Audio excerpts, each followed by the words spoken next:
Hello everyone, my name is Zenitsu and I'm back with another Digimon video. So today I'm going to be talking about the ban and restricted predictions. So we got an announcement that there are going to be some cards that are going to be banned and or restricted in the Digimon card game in the middle of January. So the last time we saw a ban and restricted announcement was all the way back in February of 2021. So it's been quite a while since we had an update to that list. The only two cards on that list currently are the Agumon level 5 and Hidden Potential Discovered, and with good reason, just because Hidden Potential Discovered just made it super easy to go up into any level 6, and Green had some really powerful level 6s at the time that they were really trying to take advantage of and abuse. And the fact that that card limited future design meant that it was really hard for them to make any Green level 6 that was super powerful because they had this card to just cheese all the way up into it. And then Agumon level 5 followed that same type of trend where the Digizorption ability really put it over the edge, on top of the fact that we already had another Digizorption ability paired up with it to just very easily go up into whatever level 6 we wanted to as quickly and efficiently as we possibly can with the color of green. So between those two, it was just very, very dominating for green to just easily steamroll every other color in terms of evolution. But granted, the game still has changed. Do I think those cards need to be off the list? Personally, I don't think that they really need to. I think they're fine staying at 1 just because they still have that problem where they could affect future card design. Even though we already see certain cards already kind of being designed around them, I don't necessarily think that means we should just unrestrict them. I think that they're fine currently limited to what they currently are, and we don't really need to touch them at all. But as far as new cards, there's just been a lot more sets to come out in the past year, and we have a lot more cards that we should be thinking about having be restricted. Right now, I'm not going to straight up say any of them should be banned, just because we don't really have a precedent for cards being banned. So all of these, I'm going to say, should be restricted to 1. I don't necessarily know if they're going to restrict it to any other numbers, kind of like how other card games do, but as of right now, I'm just going to say restricting it in some way, shape, or form. Now, the top cards are the cards that I actually want to see restricted. The bottom cards are going to be my honorable mentions. So keep that in mind, that the top is going to be what I want to see hit in some way, shape, or form, and the bottom, again, is my honorable mentions that are definitely warping or presenting themselves to be somewhat problematic for not only just the color, but for what certain decks can and can't do. So starting off the list, we have the big man himself, Icewall. Everyone wants to see Icewall hits. This card is just a very powerful and very oppressive blue option because it's a very cheap option for you to use to try to wall out the opponent's ability to actually aggress onto you, and the fact that this card affects all of the opponent's Digimon, even the ones that aren't on the field, also make it just very, very powerful for you to use to stop the opponent's aggression. So any Digimon coming out of raising, any hybrids coming off of the field, off of their tamers, any cards with rush just are being hard played, this card will stop all of that. And the crazier part is you could stack multiple ice walls, so that way you're going to be taxing their ability to actually do something even more than they normally would be. So I think Icewall, because of those reasons, is just creating too much advantage for too low of a cost, and should definitely be hit in some way, shape, or form. On top of the fact that the security ability is also Hammer Spark, even though it's not adding itself to the hand, it's still just a very annoying card to be playing around, and definitely puts blue over the top in terms of its level of aggression, because blue has the ability to just aggress out of nowhere like a lot of the other decks, and do lots of damage relatively quickly, more so compared to some of the other decks because it plays around with the sub-theme of multi-attacking. And even when it's not multi-attacking, it still has some relatively decent control type tools to stun lock the opponent's board to stop them from, well, being able to aggress while you're chipping at their security. So this card just doubles down and incentivizes that type of defensive gameplay, and is just a really powerful card for blue to be utilizing, and it's one of the primary reasons that's putting blue over the top when it comes to Japanese results. So right now in Japan, as far as what's topping a lot as of BT8, because EX02 just came out over there, we're still learning what that set's going to be holding and how that set is affecting the meta. But as of BT08, it definitely looks like Icewall is a very powerful card and is setting blue over the top, because right now blue hybrids Yellow hybrids are two of the strongest decks in the entire format, next to Jessamon and a couple of others. So I think hitting Ice Ball will definitely put blue a little bit more in line with some of the other colors, and it actually has to try to play other defensive cards rather than just sticking 4 Ice Balls in your deck and calling it a day. The next card that I want to see limited or hit in some way, shape, or form is going to be Mega Digimon Fusion. So Mega Digimon Fusion is a very similar card to Hidden Potential Discovered. It just cheats on a lot of tempo, and it really is going to start defining what level 7s can and can't do, just because now they always have to think about designing them around Mega Digimon Fusion, like green level 6s with Hidden Potential Discovered. So this is just another very powerful card to just, like, again, cheese on tempo and get into your level 7s instantaneously, and sometimes the level 7s are going to be so powerful that it's going to easily win the game, even though you're going to be losing the level 7. It's just the immediate value of what those level 7s are doing could just swing the tide or break certain game positions. So Mega Digimon Fusion, I think, is taking all of the wrong notes from Hidden Potential Discovered, especially since we have lots of good white tamers that we could be playing around with. We have Takumi, we have Digimon Emperor, we have Analog Youth. Like, there's just a whole bunch of really good white tamers that multiple decks can run various different ones depending on what the deck is, making Mega Digimon Fusion online on top of any other white Digimon that you could be playing around with. So we got also, on top of white tamers, we have a slew of different white Digimon. So again, it's just all making Mega Digimon Fusion even easier to play, and we have various other really powerful cards that could fit into a lot of different decks that make Mega Digimon Fusion very problematic and definitely should be hit.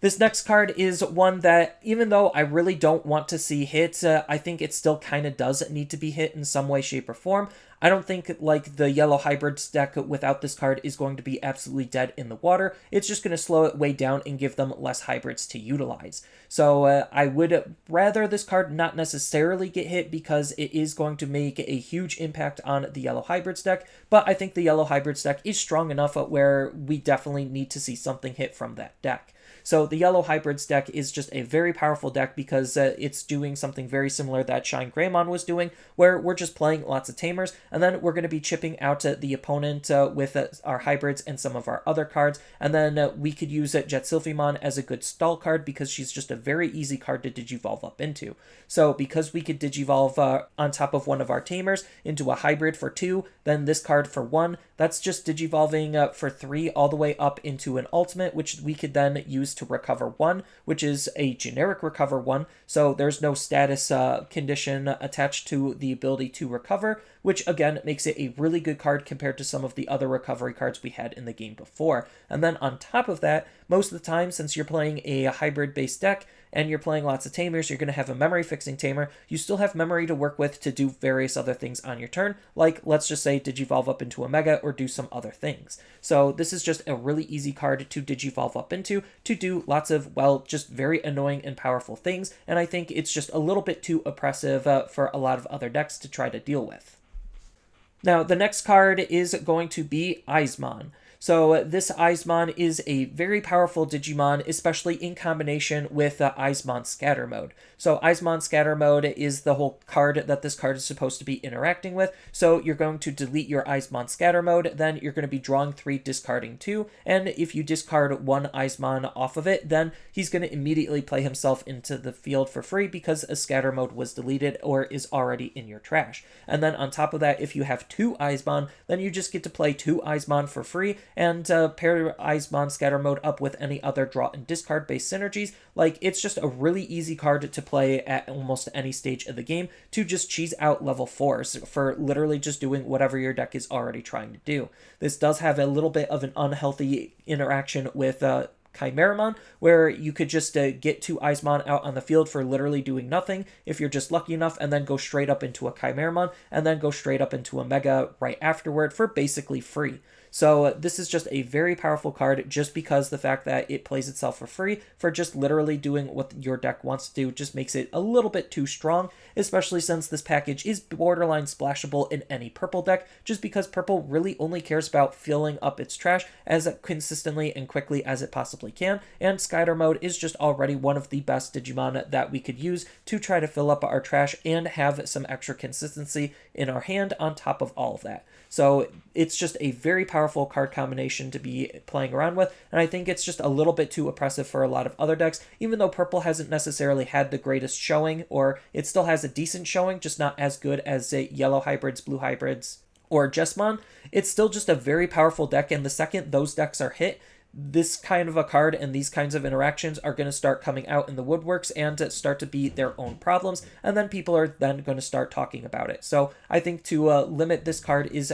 totally fine, considering you still have access to this type of a card, but it does stop certain unhealthy interactions and keeps purple in check, because purple is just a very high synergy color where it just has lots of moving parts and pieces where you could really do almost anything in purple and it just works. So I think having this be limited or hit is definitely something that purple should need when it comes to banning or limiting certain cards to try to keep purple in check. And then the last card that I really want to see hit is going to be Reinforce Memory Boost. So I've never liked this card just because this type of a card supports security control, just because it is literally rigging the top card of your security and adding a card into your hand. The next best card to bring this comparison to is going to be Holy Wave, which is just a generic recover 1 for 6 memory, but this is doing a little bit more than Holy Wave in the fact that you get a look at the top 2 cards and then one goes into your security, the other goes into your hand. So it's going to be very, very easy for you to pick whatever you want to shove into your security, and the other card's going to go into your hand. So it's not only adding to the consistency, it's adding to your security threats as well, making it better than Holy Wave, and Holy Wave is already a really good card. Granted, Holy Wave has the security ability of allowing you to actually recover as a security ability, but the fact that this security ability just places it into the battle area, and while it's in the battle area just sitting on the field, the delay ability lets you gain 3 memory, which is just a huge tempo swing, because yellow is just a very powerful control type color where it's just trying to stall out and make very powerful plays possible, and this is just an easy card to sit on the field and make those powerful plays possible. So I think this is just a very unhealthy card for the game as a whole, just because we really don't have any other type of effect like this where we're trying to rig the security outside of playing multiple different colors. So you have to use a combination of cards in order to rig your security, and the fact that we just have this card to do all of that without the need of actually running multiple different colors to try to rig our own security just makes this card super powerful and super problematic.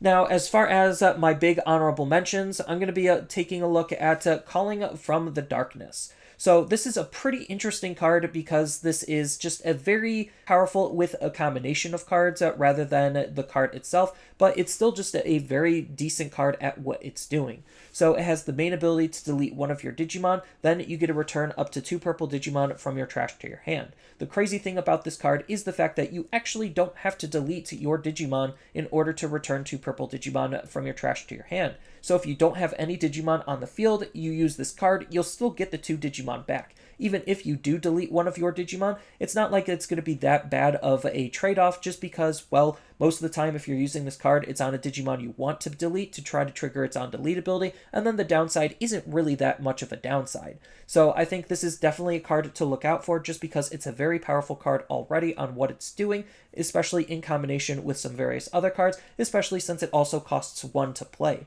So it's just a very easy turn starter or turn ender depending on what your field and the type of deck you're playing is going to look like, and the fact that it does cost 1 means that it does have a certain option-based interactions, so you could even recycle this card and do various other things, making it just a very good card to be using. But just because it's a good card to be using doesn't necessarily mean that it should be hit or limited. It definitely is just one to watch out for. As far as my next honorable mention, I'm going to be talking about Blinding Ray. So Blinding Ray, similar to Calling from the Darkness, is another card where in and of itself it's not necessarily a problem, it's just the other cards in combination of cards that could actually make this card a problem. So this memory gaining ability versus all of the other memory gaining abilities we have in the game is just one of the strongest. So similar to Calling from the Darkness, it has an ability where you get to trash the top card of your security stack, then you get to gain 2 memory. But the gaining 2 memory is independent of trashing the card from your security, so if you don't have any security, you could still use Blinding Ray to gain the 2 memory, and make some very powerful plays possible just because 2 memory is a lot. Granted, it doesn't have any security ability, but comparing this card to all of its contemporaries, this is definitely one of the more powerful cards and more easy and consistent cards to use because yellow also has security-based interactions where it has interactions where when you discard a card from your security, then you get to gain a benefit. So this can easily line up or set those types of cards up, which I guess that's part of the skill in it and why it's like not necessarily the most ban worthy of cards, but it's definitely one to watch out for just because it's a super powerful card compared to a lot of its contemporaries. Usually cards like this for all of the other colors usually actually do have a push and pull depending on what their effect is and what they're trying to do. So this compared to like Gravity Crush means that Gravity Crush you still have to gain the 2 memory back. The only way to really mitigate it is if the opponent has a memory tamer and you set yourself to 1 with it, then they'll go to 3 anyway. Or if you're just playing a huge card and they're going to go to 10 memory anyway, then they're not really going to be able to gain it. But those are like really niche uses on how to turn the downside of a card like Gravity Crush off, where this card doesn't necessarily have that downside just because at almost any stage of the game, it's always going to be a very powerful and active card.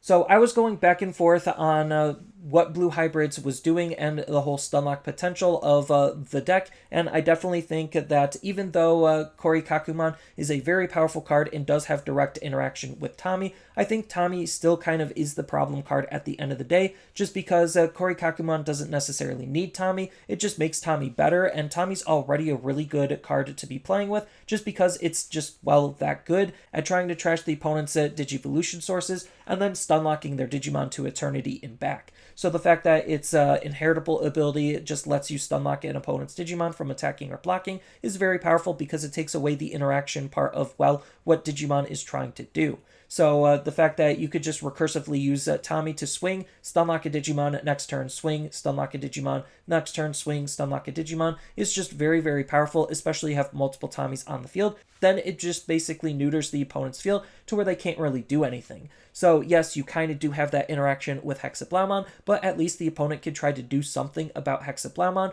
and a Tommy swing off of a hybrid, there's really no real interaction with, just because, well, they can't necessarily delete Tommy and they don't have efficient ways of stopping Tommy. So even though I don't necessarily want to hit either Korikakumon or Tommy, I do think they are cards that could present some very problematic play patterns for Blue and are already very powerful cards in of themselves based on how Blue has been performing. So they're definitely cards that should be watched, and I don't necessarily know which one should be hit, but something might need to be hit down the line if Blue still continues to perform as well as it does. Next, we have on my honorable mentions list,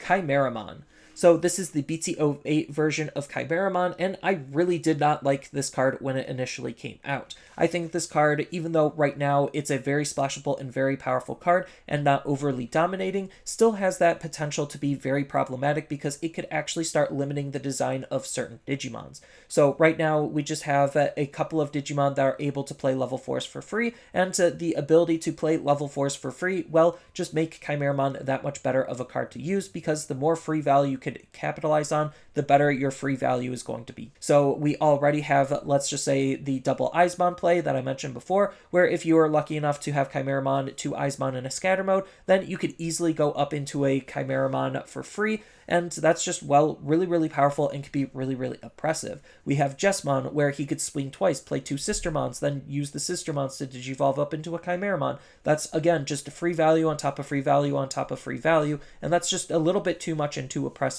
for a lot of other decks to try to come back from. And then on top of that, you have just the ability for, like, Lord Nightmon and other Digimon that are able to play level 4s for free. You could just be able to spawn another level 4 and then just immediately go up into a Chimeramon if you have enough memory, or depending on what your stacks are. So this card can start to limit what level 4s can do, and even what other cards can do as long as they're targeting or spawning other level 4s. So even though the abilities aren't necessarily the problem in of itself, it's more of just the Digivolution ability to DNA Digivolve on top of any level 4 for free, and that's just the very powerful part of what this card is doing, and I think this card definitely is one that should be watched out for. And then the last card on my honorable mention list is going to be Greymon. So I was going back and forth because Jetselfiemon is a very problematic deck and is just a very powerful deck because when it's firing on all cylinders, it's borderline unstoppable. So I think it definitely needs some form of hit, but I don't want to hit Savior Huckmon just because I think hitting any of the Huckmon cards will just neuter the deck too much to be unplayable. So the next best thing we could try to do is tackle some of the abilities that it has to be playing around with, and I think the Security Attack +1 on this level 4 Greymon is just a little bit too good because this card is also seen in virtually almost every red deck. So almost every single red deck before was using 4 copies of this card because, well, there's no reason not to because this is just that good of a card to run. It's a greymon by name, so it has all of the greymon synergies and interactions. It has a very powerful inheritable ability that you're not necessarily sacrificing any slots for, and, well, it's just the fact that Security Attack Plus could end games a little bit too quickly depending on the deck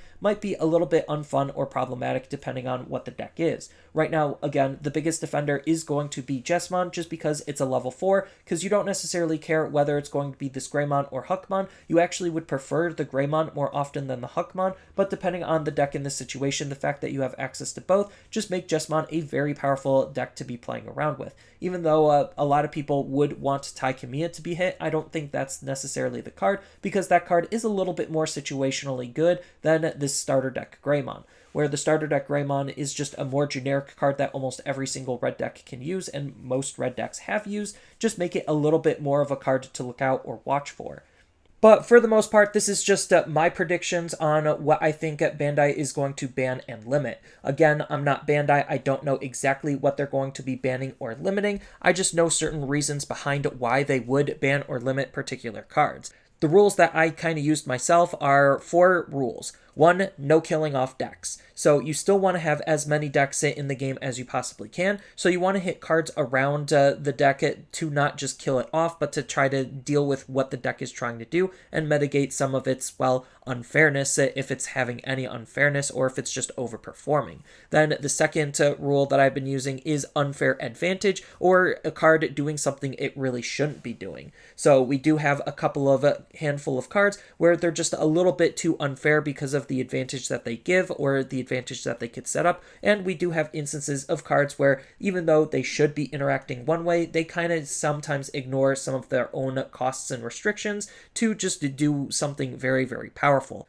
And then the third rule that I used is we need to try to preserve future-proofing. So certain cards aren't necessarily the best for future-proofing because it will innately limit what certain cards can or can't do in the future. So any of those cards that are limiting particular aspects of game or card design are definitely something that should be watched out for and definitely something that should be limited or removed from the game. And then the fourth big aspect is going to be, this one's a little bit more subjective, but the fun aspect of the game. If you're not having fun and the games aren't really enjoyable, then why are you playing it? And that's something that Bandai probably looks into a little bit, is just what is making players come back to the game. What is making the game fun and what is making the game unfun, and trying to tackle and solve certain problems based on that aspect. Even though, again, fun is more subjective, it's just something to look out for because I did used to work in the TCG space and I did have to ban and limit certain cards, and that was one of the aspects, is are players enjoying this game because of particular cards. So if a particular card is making the game unenjoyable or unfun, then that's definitely something that should be addressed. But for the most part, this is just, again, all my opinion and all my interpretation based on Japanese data, talking with others, and the data that I've gathered myself, and certain aspects of card design that I know from my own experiences. So that's all I really have for this video. As always, feel free to tell me your thoughts down in the comments below, and down in the description below are a couple of different ways you could support me and the channel. So I do have a TCG Player affiliate link, so when you use that link to buy cards off of TCG Player, then some of that money will go to supporting me and the channel. I also do make and sell playmats over on Overcard Gamers on Facebook, so when you buy a playmat with my design, then some of that money will also go to help supporting me and the channel. And on top of all of that, I do have a Twitch account over on twitch.tv/Zenitsu, so giving me a follow and a subscription also helps support me there, and I do play Digimon on top of various other games on that platform as well. So thank you everyone for watching, and as always, don't forget to like, share, and subscribe for more content, and I'll see you in the next video.